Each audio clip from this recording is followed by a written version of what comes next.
بسم اللہ الرحمن الرحیم 15 شعبان المعظم کی رات جس کو شب برات کہا جاتا ہے، بڑی مقدس رات ہے۔ حضرت سیدتنا عائشہ صدیقہ رضی اللہ تعالیٰ عنہ آپ فرماتی ہیں کہ میں نے آقا کریم علیہ الصلوۃ والتسلیم کو اس مقدس رات میں اپنے بستر اقدس پہ نہ پایا تو میں آپ کے پیچھے چلی تو میں نے دیکھا نبی پاک علیہ السلام جنت البقیع شریف میں تشریف فرما ہے۔ تو آقا کریم علیہ السلام نے ارشاد فرمایا، اے عائشہ کیا تو سمجھی کہ اللہ اور اس کا رسول تیری حق تلفی کریں گے؟ تو عرض کرتی ہیں یا رسول اللہ صلی اللہ علیہ وسلم، میں سمجھی کہ آپ شاید کسی آپ زوجہ محترمہ کے ہاں تشریف لے کر گئے ہیں۔ تو پاک نبی علیہ السلام نے ارشاد فرمایا کہ 15 شعبان المعظم کی جو رات ہے اس میں اللہ تعالیٰ قبیلہ بنو کلب کی بکریوں کے بالوں سے بھی زیادہ لوگوں کی مغفرت فرماتا ہے۔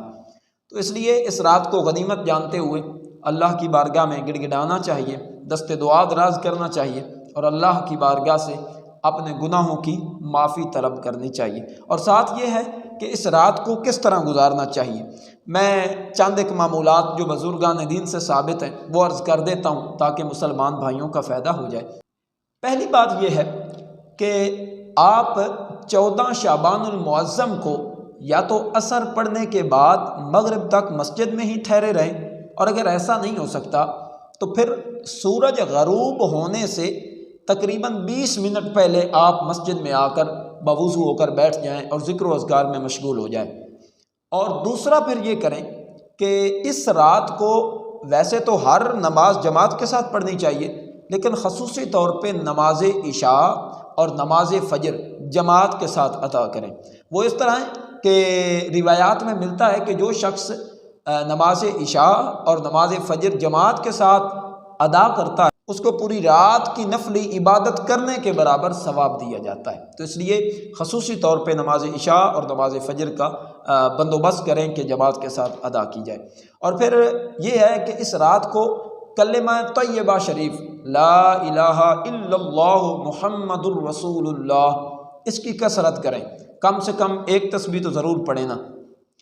اور پھر یہ ہے کہ اس رات مقدس میں تلاوت قرآن کی کثرت کریں اور خصوصی طور پہ سورۃ یاسین کو 3 مرتبہ پڑھیں، سورۃ الدخان کو پڑھیں، اس کی تلاوت کریں، اور پھر درود شریف کی کثرت کریں جتنا ہو سکے، اور جو درود شریف آپ کو آسان لگے وہی پڑھیں۔ الصلاۃ والسلام علیک یا رسول اللہ، یا اللہم صلی علی سیدنا و مولانا محمد وعلی آل محمد وبارک وسلم وصلی علیہ، جو بھی آپ کو آسان لگے، یا صلی اللہ علیہ وآلہ وسلم، یہ درود شریف پڑھنا چاہیں تو یہ بھی پڑھ سکتے ہیں۔ اور پھر یہ کہ اس رات کو صلاۃ التسبیح کا اہتمام کریں، اور پھر ہو سکے تو صلاۃ التسبیح سے کچھ زائد نوافل بھی ادا کریں۔ اور پھر یہ کہ اس رات کو استغفر اللہ یعنی استغفار کی کثرت کریں، اللہ سے معافی طلب کریں۔ ساتھ یہ ہے کہ ممکن ہو سکے تو لا الہ الا انت سبحانک انی کنت من الظالمین اس دعا کی کثرت کریں۔ یہ حضرت سیدنا یونس علیہ السلام کی دعا، اس لیے اس کو کثرت کے ساتھ اس رات کو پڑھیں، کم سے کم 100 مرتبہ اس کو پڑھ لیں تو زیادہ ہی اچھا ہے۔ اور پھر یہ کہ اس رات کو ایک وہ دعا کریں کہ جو نبی پاک علیہ الصلوۃ والتسلیم نے حضرت سیدتنا عائشہ صدیقہ رضی اللہ تعالیٰ عنہ آپ کو تلقین فرمائی تھی، آپ کو یہ دعا سکھائی تھی شب قدر کے حوالے سے کہ شب قدر کو یہ دعا کی جائے۔ تو یہ بھی چونکہ مقدس رات ہے، اس رات کو بھی اس دعا کی کثرت کی جائے۔ وہ دعا کون سی ہے؟ وہ ہے اللہم انی اسألک العفو والعافیہ فی الدین والدنیا والآخرہ۔